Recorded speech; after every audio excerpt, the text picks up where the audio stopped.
Lise de Carangal, cette musique vous dit quelque chose? Oui. Alors, les commentaires. Picture This de Blondie. C'est un des morceaux de l'album que j'aime beaucoup et ça évoque aussi ce livre qui s'appelle Dans les rapides que j'ai écrit à la demande d'ailleurs de Sophie Giraud, qui était l'éditrice de Naïve Édition, et qui avait eu l'idée de demander à des auteurs de travailler sur des icônes à la fois sur leur adolescence et sur la manière dont ils avaient pu se construire par rapport à certaines musiques ou certains groupes, enfin quel était leur rapport à la musique et comment la musique construit les identités, etc. Et moi j'avais choisi Blondie. Oui, tant qu'on est sur la musique, quand vous parlez d'identité, vous, la musique dans votre construction d'adolescent, est-ce que c'était important? Et maintenant, est-ce que vous travaillez en musique? Est-ce que vous écoutez de la musique quand vous travaillez? J'écoute de la musique, mais j'écoute pas de la musique quand j'écris en fait. En revanche, vous travaillez dans le silence.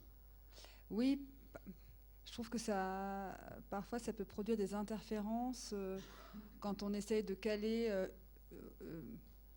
une forme de rythme sur une phrase, d'avoir. Mais la musique peut faire office d'embrayeur de fiction, d'embrayeur d'écriture. Dans les rapides, chaque chapitre. Donc c'est un livre sur Blondie et Kate Bush, et c'est l'histoire de 3 adolescentes au Havre qui hésitent un peu entre ces 2 figures ce groupe et ces 2 figures de femmes. Et finalement, j'ai énormément écouté l'album et les chapitres sont lancés en fait par les morceaux eux-mêmes. Et c'est vrai que j'écoute quand même. Il y a toujours, en regard d'un livre, une forme de playlist qui a accompagné l'écriture d'un livre et aussi une liste de livres. Vous voyez, moi j'écris avec des matériaux qui avec plein de monde tout autour. Avec plein de monde tout autour. On va détailler ça dans un petit moment. Juste peut-être question anecdotique. Effectivement, à l'adolescence, quelles sont vos musiques, vous, quand vous étiez adolescente? Mais justement, cette veine un peu punk rock qu'incarne Blondie, et surtout, j'ai beaucoup écouté David Bowie. Pour situer, vous étiez adolescente à quelle époque? J'étais adolescente, alors dans les années, moi je suis née en 67, donc plutôt 80, 82, 80, enfin vous voyez, j'avais 13-14 ans en 80-82, et à ce moment-là, le premier disque que j'ai acheté, c'était Ashes to Ashes de David Bowie, c'était un 45 tours, et j'étais quand même un peu initiée par mon frère. Enfin, on écoutait beaucoup du rock, mais on vivait au Havre où il y avait une scène rock un peu alternative, on était assez fiers de ça. Lise de Carangal, dont vous êtes auteur d'un certain nombre de livres, on va reprendre ça parce que je trouve qu'au fil du temps, vous commencez à dégager ce qu'on appelle des périodes dans ce qu'on pourrait appeler une œuvre. Alors, peut-être que le terme œuvre vous impressionne, mais au bout d'un certain nombre de livres, c'est bien un terme qu'on est obligé d'employer. Vous venez de publier un livre en début d'année qui s'appelle Réparer les vivants, qui a eu un énorme succès, qui a été couvert de prix. Des prix très divers, parce que vous avez à la fois le premier prix des étudiants Télérama France Culture, mais aussi le prix Relais, qui est donc le prix des relais des livres qu'on trouve dans les gares. Donc c'est-à-dire que ce livre a été salué par la critique, par le public et par énormément de jurys, ce qui est une forme d'éloge. Un succès comme ça, comment ça se vit, comment ça se gère? Et question subsidiaire à ça, qu'est-ce qu'on donne comme priorité? Je suppose que ça vous a demandé beaucoup d'occupations. Qu'est-ce qu'on donne comme priorité? Les enfants, la famille, ou son travail, ou ses lecteurs? Alors, c'est intéressant comme question. C'est ce que ça interroge les pratiques, et ça, moi, je trouve ça toujours... Déjà, le succès, quand il vous arrive, qu'est-ce que ça donne? Ça change votre vie d'écrivain? Ça vous fait quoi? En fait, ce qui a été particulier pour Réparer les vivants, et c'est là où il a un destin éditorial, enfin en tout cas un destin de livre mis en circulation un peu spécial, c'est qu'effectivement, comme vous l'avez dit, il a catalysé l'intérêt de lectorats très différents, et notamment celui que les personnes qui éventuellement pouvaient être intéressées par mon travail jusque-là. ouais, ce groupe-là était largement abondé par des gens qui, souvent, enfin, je pense qu'un lecteur sur 2 m'a lu pour la première fois dans ce livre-là. Et des lectorats différents, c'est-à-dire voilà, France Culture, enfin, les intellectuels, et puis les grosses têtes. Enfin, vous voyez, c'est un peu Philippe Bouvard et Alain Weinstein dans le même. Ce qu'on appelle, au fond, un électorat populaire, c'est-à-dire un électorat qui regroupe des représentants de toute la population. C'est un livre qui a eu voilà, qui a essaimé comme ça, et voilà, et le prix des psychanalystes, donc voilà, assez retaillé, celui des prisonniers, donc des populations beaucoup moins en prise avec la lecture, parce qu'en prison c'est difficile de lire. Alors ça, quand même, ça a été, enfin, ces prix montrent, comme c'est toujours des prix de lecteurs et pas des prix de jury en place pour ce livre-là, c'est vrai que ça, à la fois ça touche parce que ça revient des lectorats eux-mêmes. Enfin, vous voyez, c'est une espèce de chambre d'écho de votre travail. Moi, j'ai été assez étonnée que ce livre-là produise ça. C'est-à-dire que, franchement, quand j'ai remis le texte à Yves Pagès et Jeanne Guyon, qui sont les éditeurs de Vertical, je ne savais pas bien même comment eux allaient le prendre, parce que j'avais été, jusque-là, j'avais été auteur de textes assez actifs, un peu vitalistes, etc. On parlera de la construction du livre, si vous voulez, dans un petit peu plus tard. Non, mais je veux dire par là juste que moi, je pensais que c'était un texte assez sombre, assez dur, et je me disais, ils ne vont pas du tout me reconnaître, et ça ne va pas forcément bien se passer. Donc moi, j'étais plutôt assez étonnée. Voilà. Commençons. Alors, ça vous paraît peut-être un peu people, un peu la question sur la famille, c'est ça. Mais ce succès, ça vous tétanise, ça vous encourage, ça vous fait plaisir? Est-ce que ça vous bloque pour la suite? Est-ce que, au contraire, ça vous stimule? Vous voyez, des choses. D'accord. Non, le succès, ça m'encourage, ça me stimule, et en même temps, ça fragilise, et en même temps, ça déplace beaucoup. Ça déplace quand, vous voyez, les choses se déplacent, ça bouge autour de soi, et puis et soi-même, on se dit bon alors la suite, etc. Mais c'est vrai que être lu, et être lu largement, et être lu aussi avec ces témoignages, ce retour, parce que il y a les lettres, il y a les sollicitations, il y a les échanges, etc. Ça, voilà, ça encourage, ça donne confiance. En même temps, ça fragilise aussi, c'est-à-dire que et après, qu'est-ce qui se passe, comment on avance, comment on fait avec tout ça, qu'est-ce qu'on en fait de tout ça. Ouais. On peut dire que le succès, c'est un plein temps, c'est-à-dire vous avez du courrier, vous avez des sollicitations, etc. Donc j'en reviens à ma question, qu'est-ce qu'on privilégie dans ces cas-là? La famille, les enfants, son travail d'écrivain, ses lecteurs? Là, moi, j'ai essayé que tout se tresse ensemble, mais c'est vrai que j'ai donné quand même la priorité au livre, mais pas au travail d'écriture. En fait, les 6 premiers mois, j'ai quand même, entre janvier et juin, j'ai surtout accompagné ce livre, mais dans une démarche à laquelle j'ai quand même bien réfléchi, parce que c'est pas anodin de vivre avec un train à prendre tous les jours, et même d'avoir une prise de parole publique sur un livre 3-4 fois par semaine. Enfin, vous voyez, c'est un engagement, une visibilité, une exposition assez particulière. Et je trouve que... Et moi, je me suis dit, pour que ça fonctionne, et surtout aussi pour qu'on n'ait pas forcément l'impression de faire sa promo avec 3 éléments de langage qu'on fait tourner tous les soirs, il faut que ça intègre un processus de travail. Donc, en fait, c'est vrai que ce qui m'a fascinée dans cette histoire-là, de ce dont vous parlez, c'est-à-dire...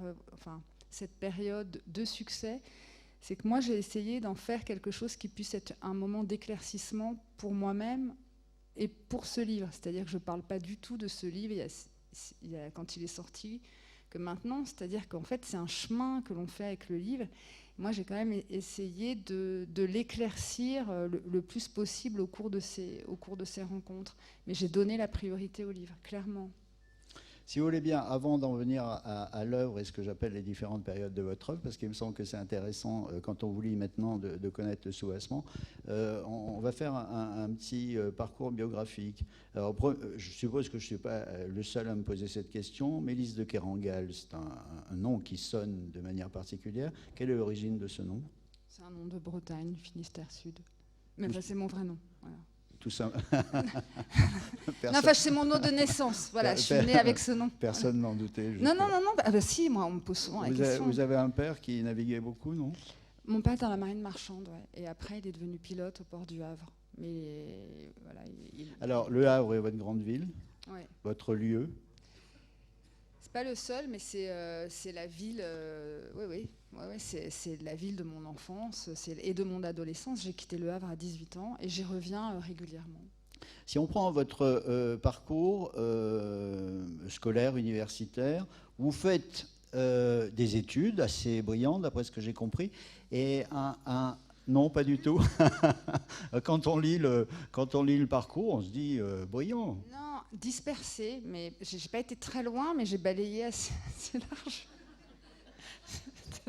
Non, mais c'est vrai que j'ai fait pas mal mais j'ai pas de. Et j'ai lu que vous aviez étudié à un moment la cartographie, les cosmographies de la Renaissance. Ouais. Ça, c'est quelque chose qui a dû vous plaire, non? C'est quelque chose qui vous a plu, non? J'ai adoré. Ouais, j'ai passé un an au département des cartes et plans à l'ABN et j'étudiais, c'était un mémoire de maîtrise en histoire, les cosmographies universelles de 1575 d'André Théveille, François de Belforêt, dont l'un avait été au Nouveau Monde et l'autre pas du tout. En fait, je comparais ces manuscrits. Et c'est assez curieux, quand on lit ça dans votre biographie, ça résonne et on pense que c'est assez naturel avec ce que vous avez écrit par la suite. Alors je ne saurais pas le raisonner vraiment, mais ça me paraît assez naturel, ce genre de choses. Mais en fait, moi je trouve que ce que vous désignez est assez juste. Alors c'est-à-dire que moi aussi, il m'est arrivé d'ailleurs assez récemment de me dire, mais au fond, notamment j'ai développé ces dernières années un intérêt, surtout un travail autour de la géographie, du paysage et finalement de la cartographie dans la littérature, et en ignorant complètement que ça avait quand même été un an de ma vie quotidiennement à Richelieu, donc dans ce département, et que par la suite, en plus, j'ai été éditrice de guides de voyage. Ça a été mon premier métier, donc d'établir des cartes que l'on faisait dessiner par des dessinateurs, parce que j'ai été une des éditrices de la collection des encyclopédies du voyage chez Gallimard. Un autre point dans votre biographie qui fait sens immédiatement, presque de manière sonore, c'est la période où vous êtes aux États-Unis, vous êtes à Buffalo, je crois. Je suis à Golden, au Colorado. Au Colorado. Excusez-moi. Non, mais avec quand même la tombe de Buffalo Bill juste au-dessus de chez nous.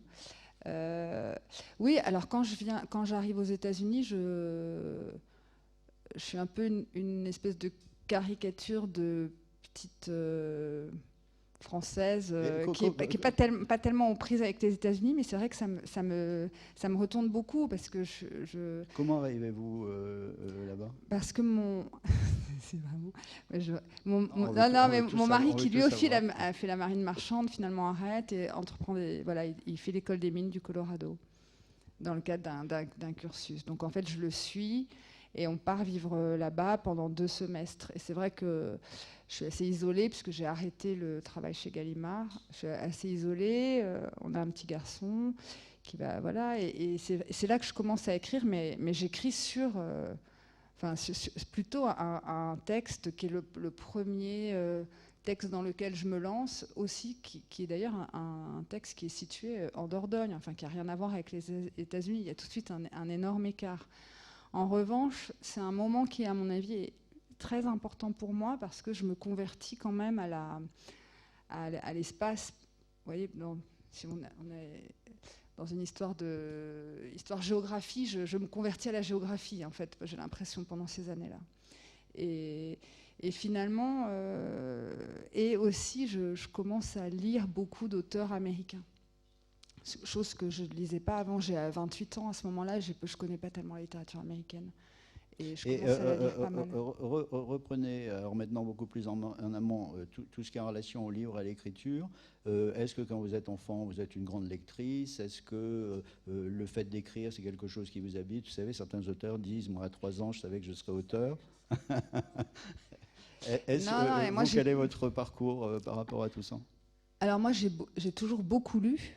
J'ai le souvenir d'avoir été une gamine qui lisait énormément, mais vous voyez, des textes, toutes les bibliothèques vertes, par exemple. Voilà, c'était un peu à la... J'avais pas, si vous voulez, j'étais pas du tout dans des grands textes, etc. Je lisais tous les Six Compagnons, si vous voulez, là, je trouve que c'est regardez par exemple ce que lisait Annie Ernaux quand elle était enfant. Elle sait très bien en parler, et quel auteur ça constitue quand même, tout ça. Donc non, mais je trouve ça super intéressant. Non, mais je trouve ça hyper intéressant. Moi, je lisais des séries qui mettaient en scène des groupes qui vivaient des aventures. Il y avait l'aspect des héros intrépides. Et j'ai aussi lu à un moment les Pearl Buck, etc. Des textes plus patrimoniaux, en fait. Mais très vite, je pense que vers 12-13 ans, je passe quand même, j'allais dire, aux textes généraux qu'on lit. Moi, j'ai été pourvue de grands textes par le collège, et après, je rentre dans un moment qui est pas, ça a l'air plus sérieux, mais qui me passionne beaucoup, qui est la lecture notamment de Balzac, qui commence à peu près en 4e, 3e. Et là, quand même, il se passe quelque chose d'important. Mais par ailleurs, moi, j'ai le souvenir d'avoir été très lectrice, au sens d'adorer lire et d'être tout le temps en train de lire. Mais l'idée d'écrire, c'était, je pense que comme à peu près, je sais pas, 90, très banalement, voilà ce que je veux dire. D'abord, j'avais des correspondances. Ça, je me souviens d'écrire pas mal de lettres, voilà, parce qu'en fait, à cette époque-là, on s'écrivait. Donc, mais vous voyez, le petit journal intime, ça tenait 3 jours. Je m'en lassais très vite. Donc, j'étais un peu dans la pause d'avoir un journal intime, mais je me lassais. Et la pause d'écrire un petit texte, mais je me lassais très vite. Et finalement, tout ça, j'étais trop dispersée. Et après, si vous voulez, moi, je me sens pas du tout que j'ai répondu à une vocation dans cette histoire d'écriture. Je dis pas que ça m'est...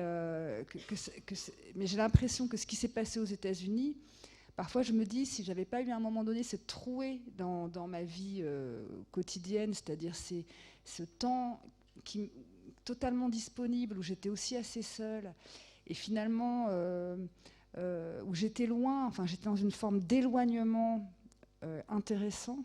Je ne sais pas si je serais passée à l'acte. Évidemment que on peut vous voyez, ce passage à l'acte, il a peut-être des racines différentes.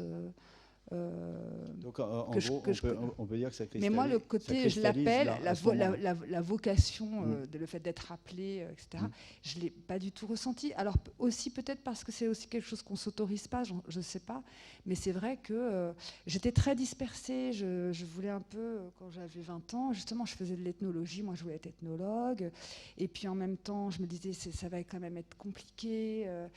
Parce qu'il y avait ce moment où il fallait faire un terrain, donc apprendre une langue, partir loin, seule, etc. J'avais quand même un peu peur.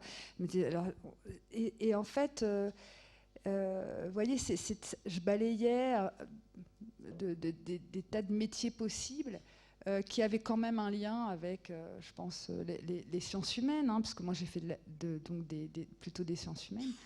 Mais si vous voulez, j'étais pas dans ce truc. Moi, je connais des gens qui n'ont jamais publié, qui disent qu'ils sont écrivains. Et je veux dire, c'est pas du tout ridicule et c'est pas forcément une posture. Ils sont écrivains, c'est des bons qu'à ça, comme disait Beckett. Moi, je pense que c'est quelque chose que je suis devenue à partir de, voilà, ça va faire ce livre, le premier livre, je l'ai écrit.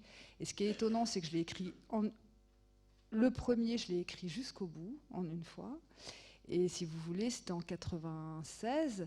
Et depuis, ce qui est intéressant dans mon cas, je trouve, c'est que j'ai pas cessé Après, j'ai plus cessé d'écrire, en fait. Si vous voulez, c'est que ce qui est intéressant, c'est plutôt le deuxième roman, d'ailleurs, parce que le premier, des tas de gens ont un premier roman dans leur cerveau. Mais pourquoi on continue, pourquoi on s'y remet? Je n'ai pas tellement un tempérament. Moi, ça me convient pas tellement d'être en plus enfermée, assise, machin, etc. Donc pourquoi quand même ça continue? Et c'est vrai qu'à partir de ce séjour-là, de ce premier semestre aux États-Unis, j'ai plus arrêté. Là, vous écrivez, vous publiez, vous rencontrez quelqu'un à qui je voudrais qu'on fasse un petit salut, qui s'appelle Bernard Ouellet. Bernard Ouellet est la personne qui a créé les éditions Verticales. Vous avez publié l'essentiel de vos livres chez Vertical. Bernard Ouellet maintenant ne travaille plus chez Vertical, vous l'avez dit, c'est Yves Pagès qui a pris la succession, mais qui travaillait avec Bernard Ouellet depuis le départ. Bernard Ouellet, qu'est-ce que ça donne dans votre carrière? Est-ce que c'est la personne, vous parliez d'autorisation tout de suite, est-ce que c'est celui qui permet ça justement? toute façon, rencontrer un éditeur, c'est toujours rencontrer quelqu'un qui vous donne quand même un espèce d'autorisation symbolique énorme. C'est-à-dire que moi, Bernard Wallet m'a appelé un jour, il m'a dit voilà, j'ai lu votre texte, je vais le publier. On est un peu sidérés, si vous voulez, tout d'un coup, les choses se mettent en place. Après, on a une histoire assez... si vous voulez, quelle est la relation avec un éditeur? Il se trouve que moi, je n'ai pas du tout été accueillie chez Vertical comme un... vous voyez, avec un texte qui était forcément très emballant. Si vous voulez, je pense que j'ai été accueillie un peu plutôt comme une promesse, vous voyez, ce qui s'est passé. C'est quand même la fonction de l'éditeur. Oui, mais parfois les éditeurs, ils repèrent des auteurs, mais si vous voulez, l'idée de travailler le texte, on va vite, il s'agit vite de capter un peu une potentialité, etc. Et puis possiblement... Là, c'est vrai que ce premier texte, on l'a retravaillé ensemble. Ça a été évidemment quelqu'un d'essentiel. J'ai pas de mot plus fort d'essentiel pour moi. Je pense qu'il a été le premier et le seul d'ailleurs à ce moment-là à regarder mon travail et à y trouver de l'intérêt. Même si je pense que c'était un manuscrit, il me disait c'est un bon manuscrit, mais on va en faire un bon livre. C'est-à-dire qu'il y avait quand même toute une étendue de travail. C'était pas du tout... voyez, on a été tout de suite, en fait, c'est ça qui on a été tout de suite dans une relation de travail. Juste une toute petite parenthèse, Bernard Wallet est un personnage qui est assez grand, très costaud, chauve, habillé tout en noir, comme très ça. Charismatique et aussi. Qui impressionne comme ça par sa personnalité. Un jour, à l'époque où il était encore rue Visconti, vous voyez, c'était au début des éditions Verticales, je l'ai surpris à travailler sur un manuscrit, et ce type immense, énorme comme ça, on voyait qu'il avait, que toute son attention était accordée au texte, qu'il relisait, qu'il retravaillait, et il avait cette minutie et cette attention qui était absolument formidable. Oui, il pouvait rester surtout, on pouvait rester 4-5 heures côte à côte et être comme ça dans la... Alors, en fait, surtout pour ce premier livre, après... il y a des livres sur lesquels il y a eu peu de travail. Après, il y en a eu de nouveau des livres sur lesquels on a travaillé un peu. Mais c'est vrai que ce premier livre, ce premier manuscrit l'intéressait. Alors, vous savez que vous avez une pile de livres devant vous et qu'éventuellement, si vous voulez lire un passage à un moment ou à un autre, ces livres sont faits pour ça. Ils ne sont pas uniquement faits pour la déco, vous voyez. Donc chez Vertical, vous commencez à publier ce que j'appellerais des petits livres, c'est-à-dire des petits volumes. Ce sont ceux qui sont sur le dessus. Non, le premier, c'est... les deux premiers, ils ne sont pas là. Je parle de ceci là. Ah, ça, celui-là, c'est-à-dire que... Ça, c'est le troisième. Non, mais j'ai commencé par un roman de taille en grand format. Oui, est-ce que... alors, Non, je dis ça... Non, mais attends, ça n'a aucun... Enfin, c'est pas du tout... Mais en fait, les deux premiers, c'était des grands. Alors, vous commencez à publier, on commence à vous repérer... Avec les petits. Voilà. Alors, c'est ça l'histoire, en fait. Je reprends ça. Mélisse de Carangal, pour les gens qui travaillent dans la critique, elle commence vraiment à apparaître avec ces livres-là. Ouais, donc très très vite, il y a une sorte de courant de sympathie autour de vous. Vous avez dû le sentir avec ces livres-là. Avec celui-là. Oui. Ouais. Bon, ça a dessiné quelque chose. Et alors là, c'est peut-être, il y a un ensemble sur l'adolescence, à la fois chez Vertical et chez Naïve, un ensemble sur l'adolescence qui crée quelque chose que j'appellerais peut-être votre période, alors quelle couleur donner, je ne sais pas, mais qui me semble constituer un ensemble. C'est vrai, je suis d'accord. C'est-à-dire que je pense que... Non, pas du tout. Non, je pense que Ni fleur ni couronne, Dans les rapides et Corniche Kennedy, ça marche un peu ensemble. Enfin, vous voyez, et surtout, Dans les rapides et Corniche, c'est vraiment là, j'essaie de creuser cette histoire d'adolescence dans ces deux romans. C'est le motif central de Corniche Kennedy, en fait. Et là, on trouve quelque chose qu'on va retrouver d'une autre façon plus tard. Vous parliez tout à l'heure de vos lectures des bandes, et quand vous êtes adolescent, vous vivez beaucoup en bande. Cette notion de bande, là, qu'est-ce que c'est qu'un groupe? Qu'est-ce que c'est que ces atomes qui constituent un ensemble? Ça, c'est quelque chose qui est très important pour vous. C'est vrai que Ni fleur ni couronne, ça, d'abord, si vous voulez, les deux premiers livres, c'est des jeux narratifs. le premier celui d'un homme, le deuxième celui d'une femme, donc Le ciel de Trêne et La vie voyageuse. Et à partir de Ni fleur ni couronne... c'est un texte très singulier, là, par contre. Qui est un texte où on passe... enfin, en tout cas, pour moi, là, ça se déplace, et surtout, j'ai l'impression de trouver quelque chose que je vais...